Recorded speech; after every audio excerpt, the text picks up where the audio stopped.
네, 오늘 우리가 함께 보실 말씀 에스겔서 36장에서는 우리가 특별히 본 22절과 23절 말씀에서 하나님께서 지금 자신의 실추된 이스라엘 백성들에 의해서, 유다 백성들에 의해서 실추된 명예를 회복하시겠다라고 하는 그 다짐을 이 말씀을 통해서 내비치고 계신 것을 우리가 확인할 수 있습니다. 에스겔서 사실 내도록 하나님께서 벌써 지금 36장이죠. 1장부터 지금 35장, 36장에 이르기까지 구구절절 이렇게 말씀하신 이유가 있습니다. 너희를 벌하겠다, 어떻게 하겠다, 저떻게 하겠다라고 하나님께서 계속해서 에스겔 선지자를 통해서 하나님께서 주구장창 말씀하신, 구구절절 말씀하신 이유가 바로 여기에 있다라는 거예요. 내가 너희들 때문에 나의 거룩한 이름이, 22절과 23절 공통적으로 나오죠. 나의 이름이라는 말, 이 문구가 계속해서 나옵니다. 나의 그 거룩한 이름이 실추되었다는 거예요. 너희들 때문에. 지금 이 사실이 하나님 입장에서는 너무 부끄러운 겁니다. 원래 고귀한 사람일수록, 존귀한 사람일수록 명예가 높잖아요. 이름이 널리 알려졌단 말이죠. 그 이름을 소중하게 여긴단 말이에요. 자신의 명예를 정말 소중하게 여깁니다. 고귀한 사람일수록. 명예가 실추되었다고 하면은 좀 부끄러워서 낯을 못 들고 다니는 게 사람도 그렇잖아요. 사람도. 하나님 입장에서는 지금 이스라엘 민족을 세워서 내 명예를 높이라고 이 민족을 선택하셨는데 오히려 이 이스라엘 백성들 때문에 하나님의 명예가 실추되었다는 거예요.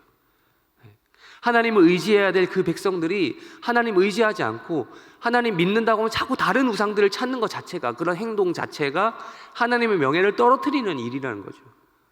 처음부터 이방인들처럼 하나님을 믿지 않았으면 이런 일도 없었을 겁니다. 그런데 하나님이 택한 백성이면서 여호와 하나님께만 제사를 드리던 그들이, 우리 에스겔서 앞부분에서 우리가 볼 수 있죠. 하나님께만 예배드려야 될 그 성전에서 어떤 행위를 합니까? 우상 숭배를 했었단 말이에요.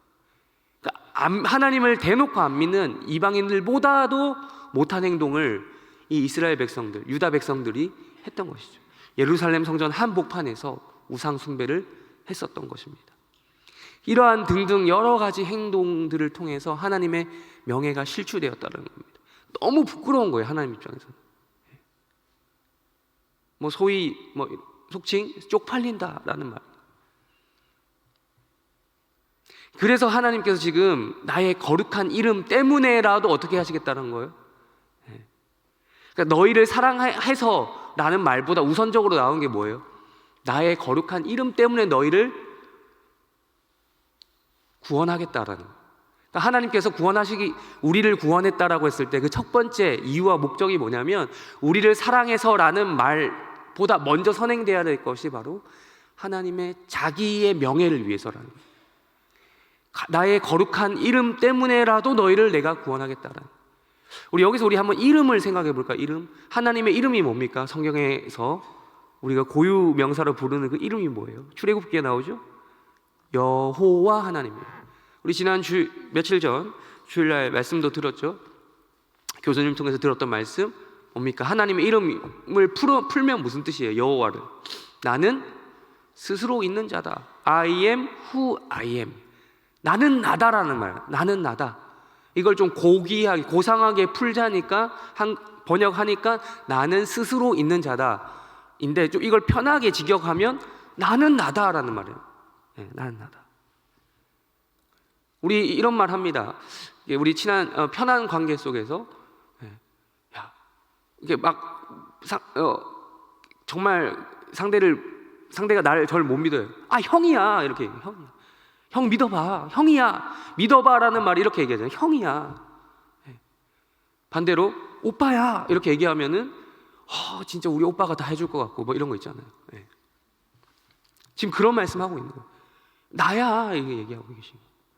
하나님께서 지금 이스라엘 백성들에 의해서 실추된 명예를 나야 하시면서 자기의 그 거룩한 이름을 위해서라도 내가 하겠다라고 하시는 거예요. 그걸 알라는 거예요. 여러 나라들에서 여러 나라들 가운데 더럽혀진 그 명예를 여러 나라들 가운데 다시 한번 나타내겠다, 자신의 거룩함을 나타내겠다라고 하시는 다짐이 지금 이 말씀을 통해서 우리가 확인해 볼 수 있는 것입니다. 그렇다면 이 회복의 단계가 있겠죠. 회복시키시는, 이스라엘 백성들을 회복시키시는 단계별 프로젝트가 지금 그 이후로 나오게 되는데요. 우리 24절도 우리 한번 읽어보겠습니다. 36장 24절 말씀 우리 다 같이 한번 읽겠습니다. 시작. 내가 너희를 인도하여 내고 여러 민족 가운데서 모아 데리고 고국 땅에 들어가서, 아멘.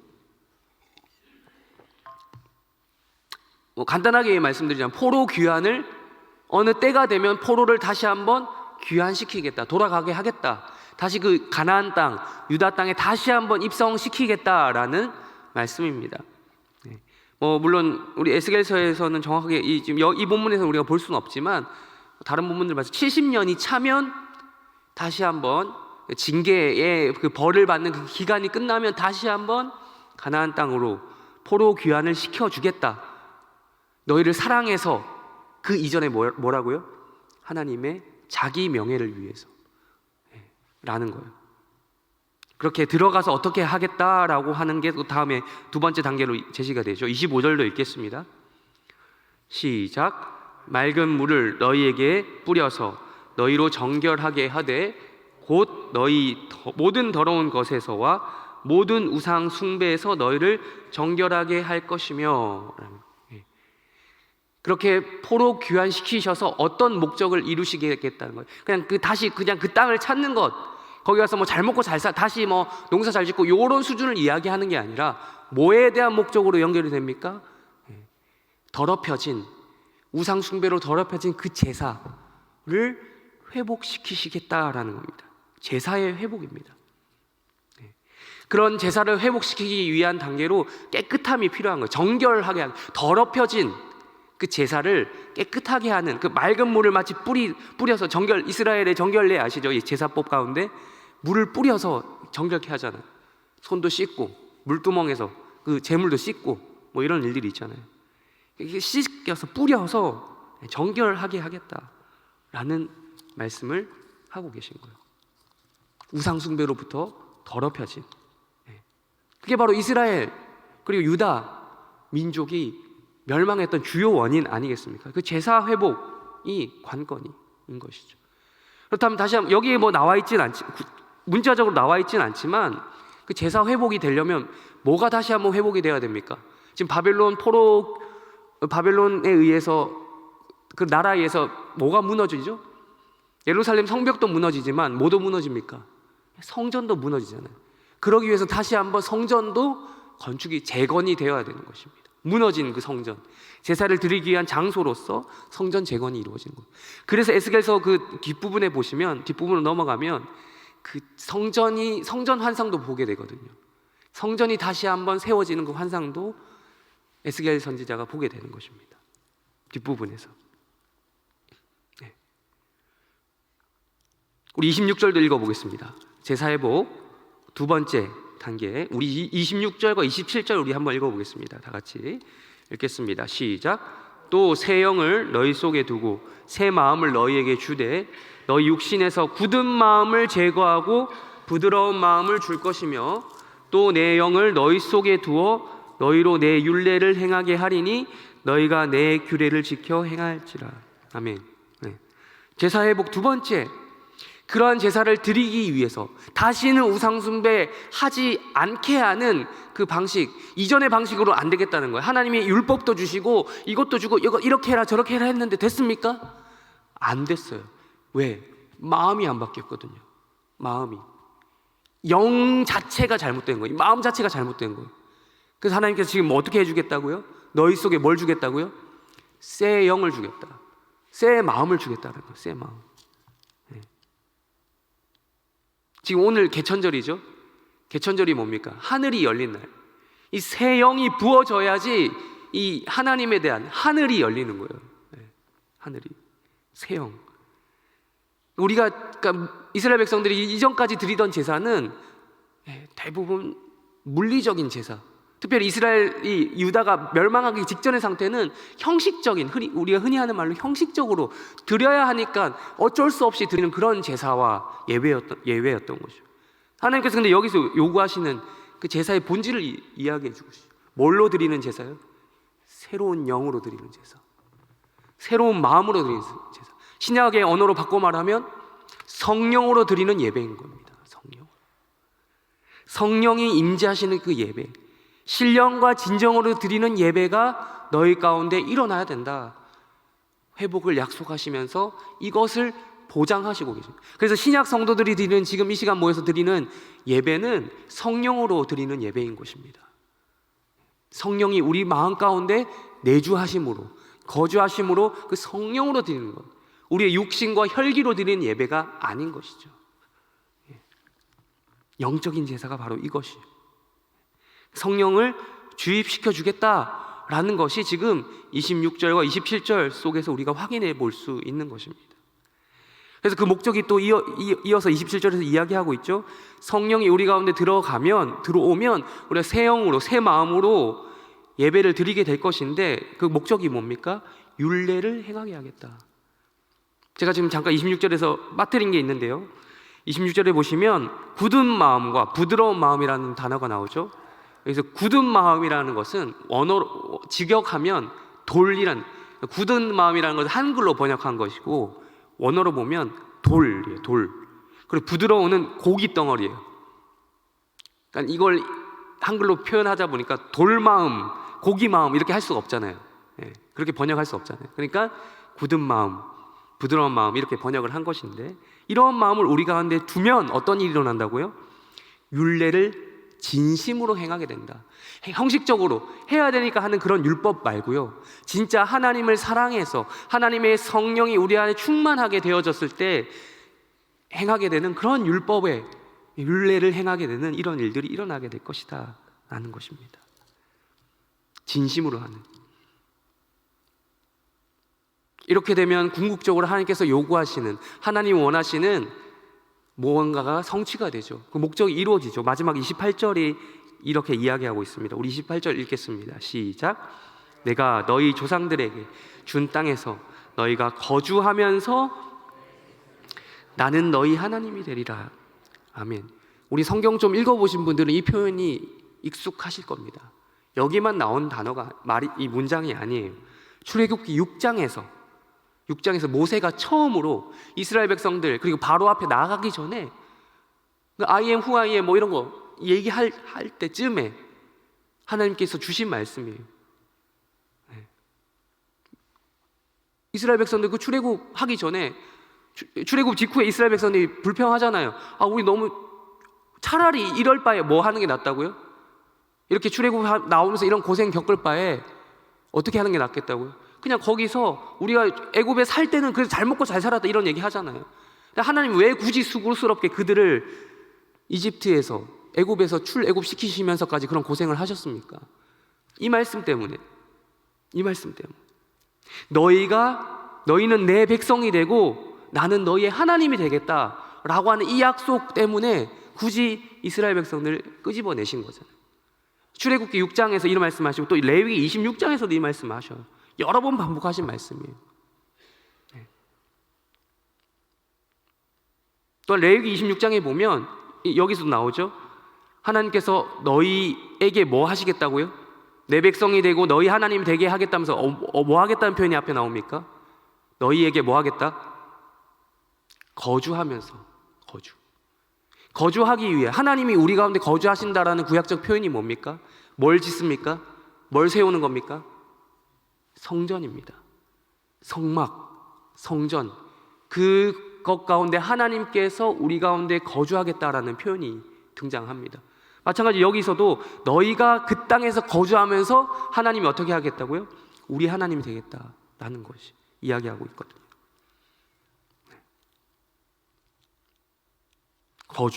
거주가 바로 하나님께서, 성령께서 우리 가운데, 지금 우리 몸이, 우리 마음이 예배 처소인 것처럼 우리 가운데 거주하시는 하나님의 목적이 바로 이루어지는 그 현장에 대해서 약속을 해주시고 계신 겁니다. 우리 또 다른 날조 본문이 한 본문 더 찾아보도록 하겠습니다. 에베소서 2장 말씀입니다.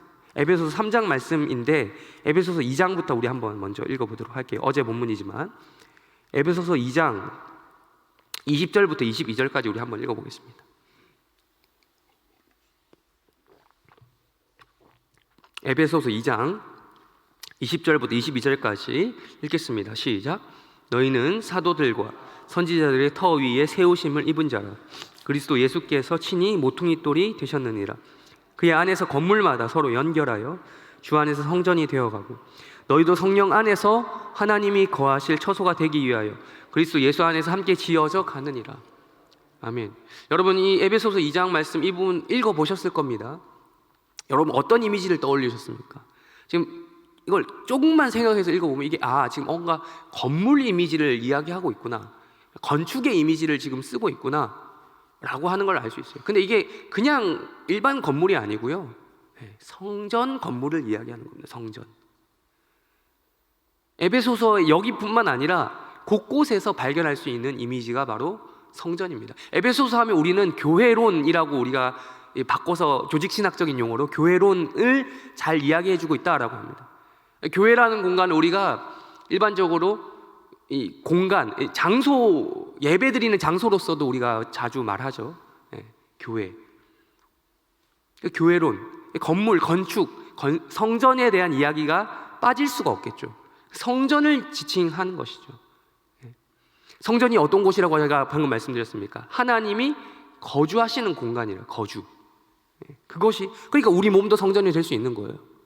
신약적인 의미로 우리 몸도 하나님께서 거주하시는 우리가 어떤 존재인가가 바로 오늘 날주 본문인 3장으로 넘어와서요 16절부터 한 절씩 읽겠는데요. 먼저 16절 한번 읽도록 하겠습니다. 16절 읽겠습니다. 3장 16절 시작. 잠깐만요. 다시 3장 16절 말씀 읽겠습니다. 시작. 그의 영광이 풍성함을 따라 그의 성령으로 말미암아 너희 속사람을 능력으로 강건하게 하시오. 즉 우리 앞에서 에스겔서에서 봤던 그 새 마음, 새 영을 대비시킬 수 있는 문장이 또 하나 나옵니다. 뭡니까? 너희 뭐요? 속사람이에요. 속사람. 지금 이건 바울의 기도죠. 14절부터 3장 14절부터 쭉 이어지는 게 바울의 기도입니다. 에베소 교인들에게, 성도들에게 지금 바울이 축복 기도를 해주고 있는 거예요. 거기서 지금 바울의 관심사는요, 너희의 에베소 성도들의 겉모습이 아닙니다. 겉사람이 아니었습니다. 겉으로 부유해지고 잘 먹고 윤기 나고 이런 얼굴들, 그런 게 아니고 우선적인 관심사는 속사람이었어요. 속사람. 하나님이 거주하시게 될 우리의 속사람, 새 영, 새 마음, 그것입니다. 그게 바울의 기도였습니다. 속사람을 능력으로 건강하게. 일반적으로 우리가 인사 나누죠. 건강하세요. 축복 말할 때 우리 건강하시고 늘 행복하세요. 몸의 건강만 생각하면 안 되는 거예요. 우리는 몸의 건강도 중요하지만 근본적으로 우리 영이, 속사람이 강건해지기를 우리가 서로를 위해서 기도해야 되는 겁니다. 축복의 메시지를 줄 때도, 나눌 때도. 그래서 17절에서 이렇게 이야기하죠. 무엇으로 말미암아? 우리 17절 눈으로 보세요. 눈으로. 믿음으로 말미암아 그리스도께서, 믿음이라는 것은 예수님께서 우리 안에 머물게 하시는 도구입니다. 우리가 믿음이 강할 때도 있고 약할 때도 있죠. 믿음이 강할 때는 내 눈에 예수님이 안 보이시지만 내 마음이 계신지 안 계신지 안 보여도 예수님에 대한 그 강한 신뢰가 있어요. 근데 믿음이 약해지면 어떻게 돼요? 예수님이 내 안에 계신지 안 계신지 막 긴가민가 합니다. 그 도구, 믿음을 강하게 발휘되면, 믿음이라는 도구가 강하게 발휘되면 예수님이 우리 마음에 계시는 것을 알게 되고 사랑 가운데서 뿌리가 박히고 터가 굳어지는 거예요. 여기 뿌리가 박히고 터가 굳어진다는 말도 철저히 이 성전 건축의 이미지입니다. 우리 건축할 때 기초 작업하죠.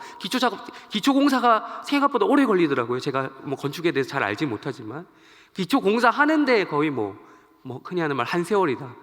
기초를 닦는데 이 예수의 사랑이, 예수님께서 우리를 위해 대신 죽어진 그 사랑이 깊이 뿌리 박혀야 된다. 뿌리 박히고 터가 굳어져야 된다. 그 위에 성전이 건축되어 있는 거예요. 그 위에. 18절에서 또 이렇게 이야기하죠. 모든 성도와 함께 지식에 넘치는 그리스도의 사랑을 알고. 우리 19절은 우리 한번 읽어보겠습니다.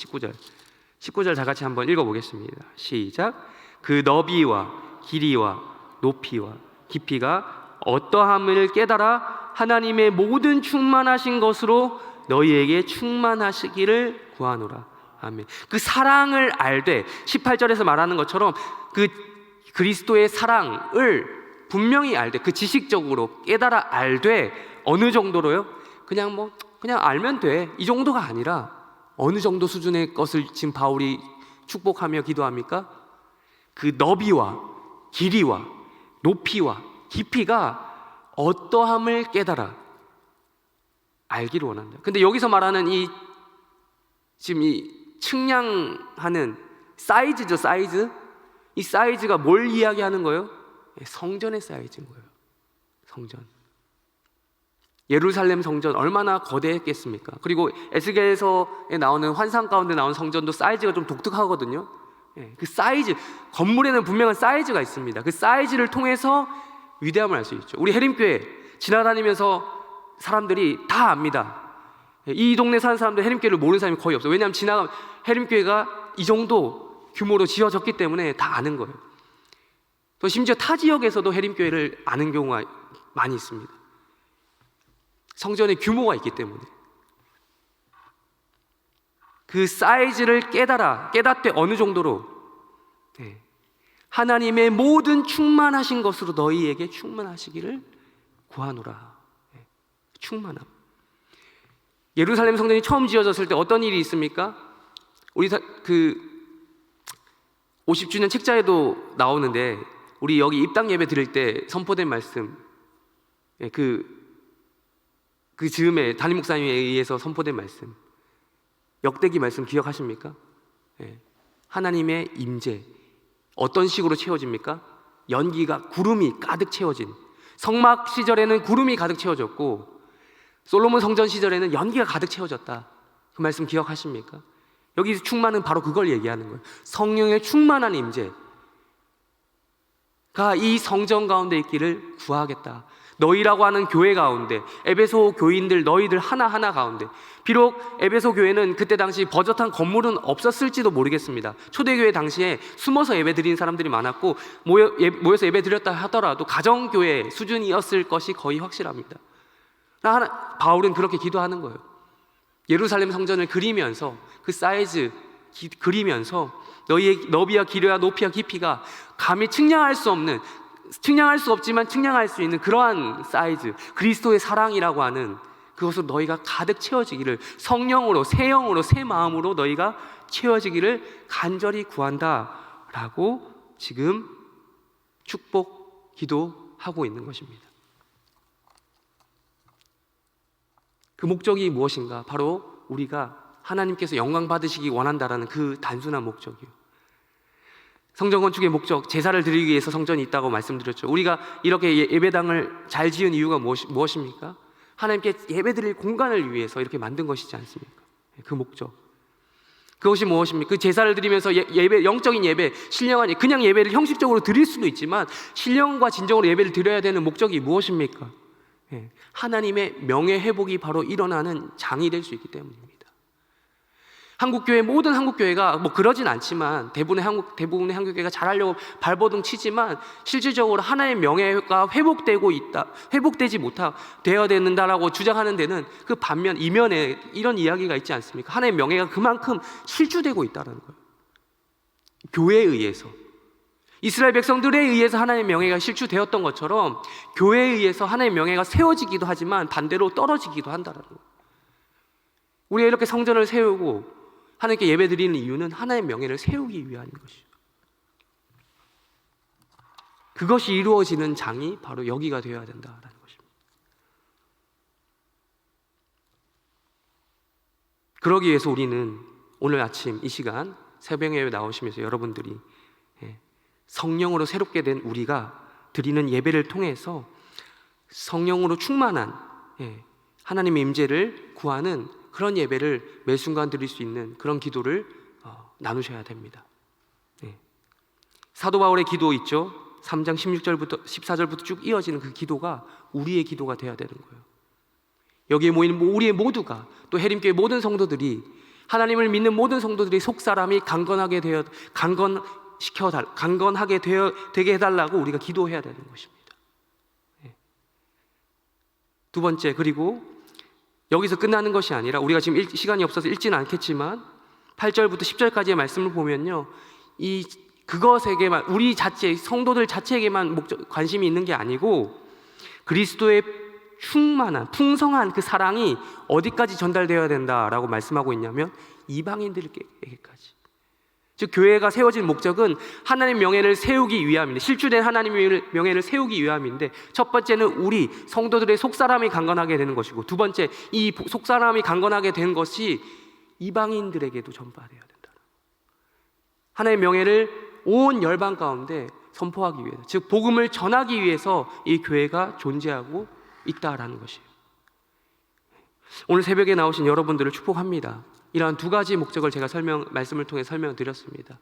오늘 아침에 우리가 이것을 위해서 기도하고 또 하루를 살아계시기를 주님의 이름으로 축원합니다. 우리 다 같이 주기도문으로 기도하시고 각자 개인 기도 제목 가지고 기도하시다가 시간이 되면 돌아가시기 바랍니다. 기도하시겠습니다. 하늘에 계신 우리 아버지여, 이름이 거룩히 여김을 받으시오며 나라의 마옵시며 뜻이 하늘에서 이루어진 것 같이 땅에서도 이루어지이다. 오늘날 우리 주옵시고, 우리가 우리에게 죄 지은 자를 사하여 준 것 같이 우리 죄를 사하여 주옵시고, 우리를 시험에 들게 하지 마옵시고 다만 악에서 구하옵소서. 대개 나라와 권세와 영광이 아버지께 영원히 있사옵나이다.